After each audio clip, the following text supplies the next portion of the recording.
আমাদের দেশে নাকি সামান্য একটি বই, হৃদয় ভাঙ্গার গর্জন, নাকি সেই বইটা 1000 টাকা বিক্রি হয়।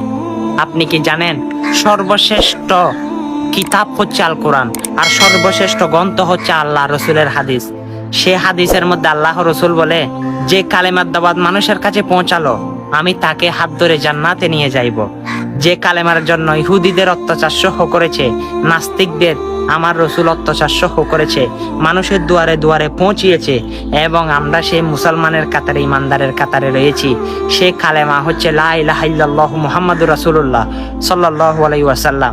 ওই বই দিয়ে সোশ্যাল মিডিয়া তুলফাত, দেখা যাক আজকে কালেমা দিয়ে সোশ্যাল মিডিয়া কয়জনে তুলফাত করেন। হয়তো আপনি ভাবতেও পারতেছেন না, ভিডিওটা যদি শেয়ার করে দেন হাজার হাজার মানুষ কালেমার দাওয়াতটা শুনতে পারবে। আর দুনিয়ার বই পড়বেন মানি জাহান্নাম কামাই করবেন, আর আল কোরআন আল হাদিস শরীফ পড়বেন মানি জান্নাত কামাই করবেন। যার উপর বিশ্বাস রয়েছে আল কোরআন এমন হাদিস আপনাকে জান্নাত পর্যন্ত নিয়ে যাইবে, তারাই আজকে কালেমার দাওয়াতটা শেয়ার করে সকল মানুষের কাছে পৌঁছে দিবে। আমিন।